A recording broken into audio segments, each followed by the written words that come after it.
name is Bobby Stromer, and I'm going to give you just a quick overview of how the Meat Animal Research Center in Clay Center, Nebraska, is contributing towards this project. So Mindy Spees is also here, and we work on this together. Oops, see if I can get my PowerPoint there. So a little bit of history about the Meat Animal Research Center, which you will hear me refer to as MARC, M-A-R-C for short.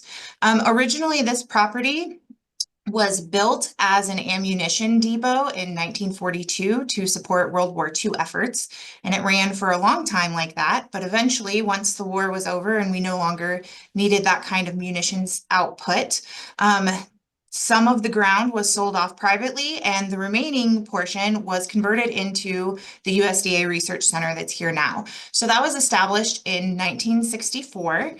The picture on the right side of the screen shows the border of the facility. So it's kind of an awkward shape, partly because of a town that's in there and there's a railroad track that creates this nice cut. But it's still a really large, nice facility. Overall, we have 35,000 acres.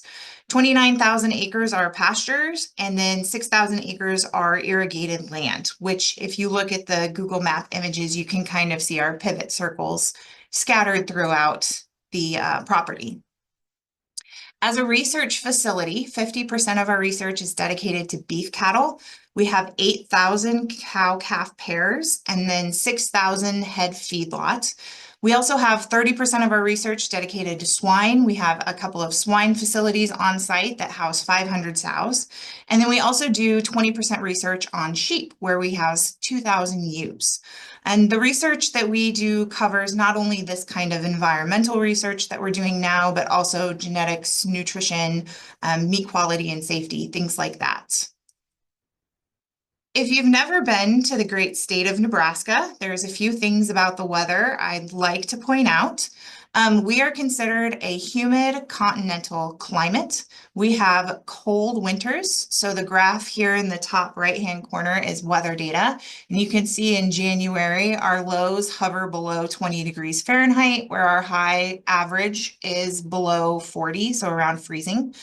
But that's not to say that we don't have nice summers. Our summers are hot and humid, with our highs averaging around 85 degrees, lows more around the 60 degrees.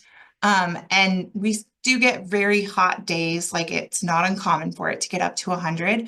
And they are humid. And precipitation wise, we get the majority of our precipitation really during the spring and early summer, and then it just kind of gives off a little bit there as we move into winter and back out of winter.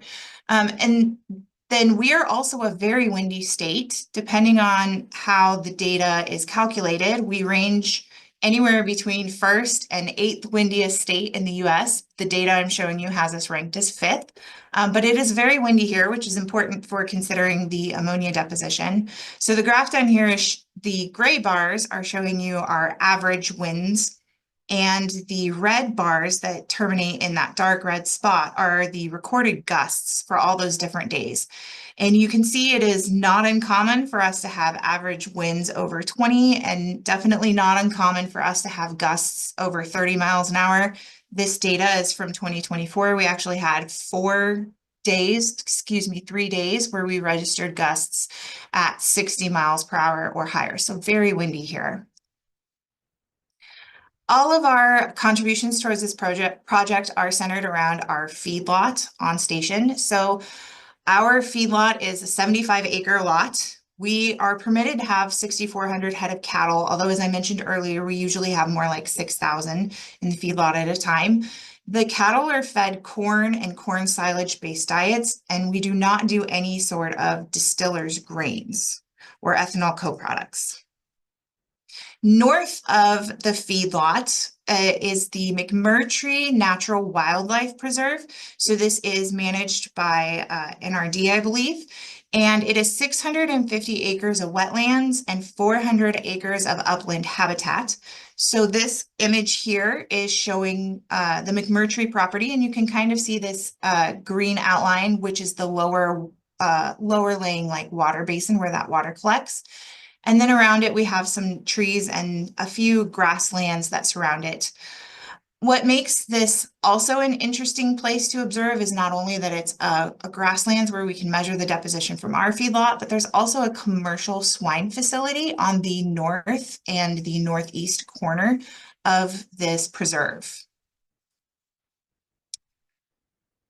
The samplers that we have for collecting data on this project are spread between the US Mark facility and the McMurtry facility. So every single blue dot on this map represents a place where we have put out a passive sampler to collect ammonia data. We have a total of 15 samplers on the US Mark, which I've outlined in orange.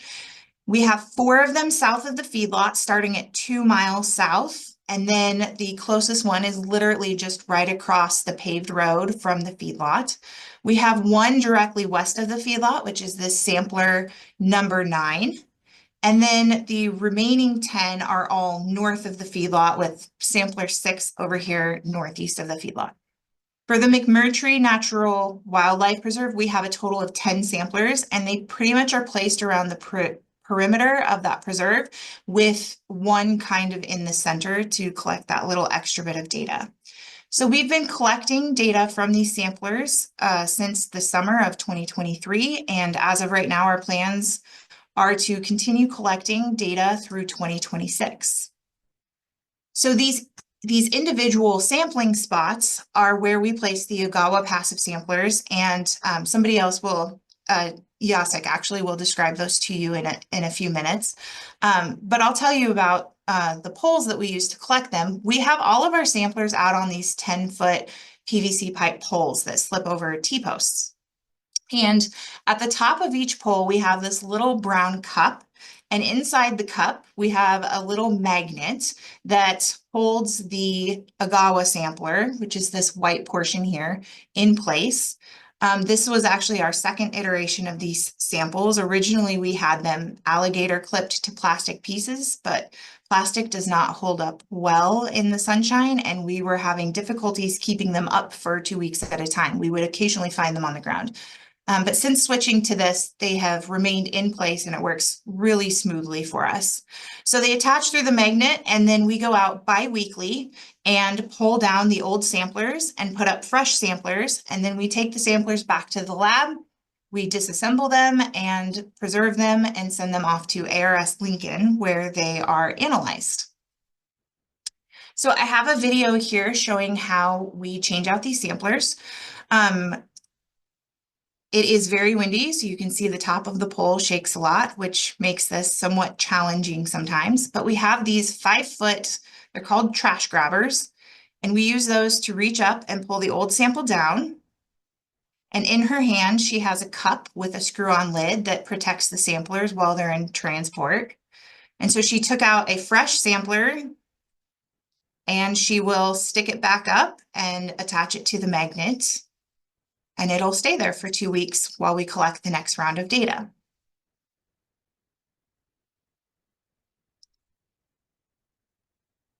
So just an idea of what some of the data from around here looks like. This graph is showing the average of all 25 samplers at this Clay Center location as a function of the date that they were collected.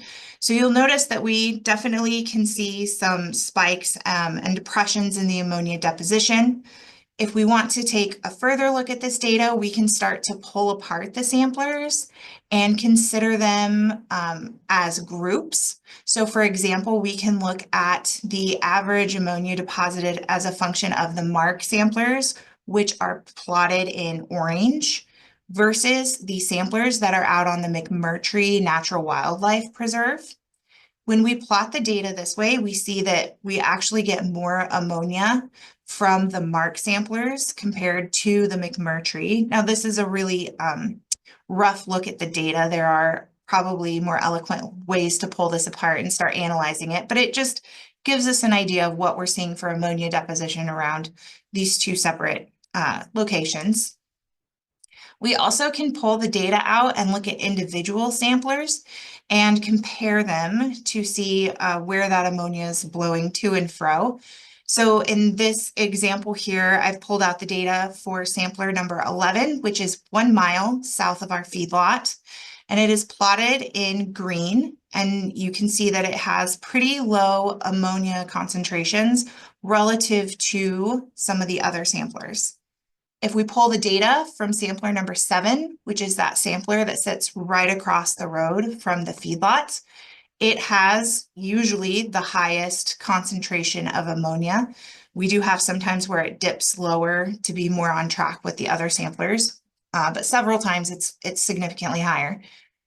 We can also look at C14, which is on the north side of the feedlot, just a little ways. And again, we can track the ammonia deposited at that particular distance from the feedlot, and that's the orange line here. And then C21 is plotted as our gray line, also pretty low, although we have this one really odd spike here. But we can kind of get in a picture at the unique samplers themselves and see what's going on with the concentrations there. In addition to the Agawa samplers, we also go out and collect that vegetation and soil that Dan had mentioned. So quarterly we go out and we collect about 2-inch soil samples, so just 2 inches deep around the base of our sampler. And we use this soil probe and collect a couple of those, and we preserve those for analysis. We also grab a representative sample of vegetation from around the bottom of the sampler pole. We don't collect the roots. We're really only interested in looking at the leaves and what's been placed on the leaves. So we try to grab all the different kinds of vegetation that are around. The sampler here, you can see it's mostly grass. So we just grabbed a handful and cut it off at ground level. Some of the samplers have more diverse vegetation around them where they'll have a little bit of grass, some clover. I think there's a weed out there called Creeping Charlie occasionally. So we try and grab a little bit of everything and record the average height. Once we collect all of those soil and vegetation samples, those are sent off and analyzed by ARS in Lincoln. And then the third thing, which Dan also mentioned, is we're out doing verification with our instrument. So our location is running with a Picaro G2509 cards analyzer. This particular instrument collects the gas data for 4 different gases. It can do ammonia, carbon dioxide, methane, and nitrous oxide. And it pretty much, while the instrument's on and at appropriate temperatures, it collects data continuously. So it'll give us a really nice picture of what the data looks like. We were really fortunate to have an engineer who had the capabilities and desire to build us an instrument trailer. So we have a trailer that is set up to run off of either solar power or shore powered. Which is important because out of all of our samplers, I think only 1 or 2 of them could we actually feasibly stretch an extension cord to. So we definitely needed solar powered capabilities for this instrument to run at most of our sites. So we actually just took this trailer out yesterday. We parked it at one of our samplers, and we will leave it there for 2 weeks and monitor that ammonia concentration over the 2 weeks that the Agawa sampler is also collecting. And with that, I'm going to hand it off to Jacek. But as I mentioned, the 2 people working at this facility is Mindy Spees and myself. If you have any questions, please feel free to reach out.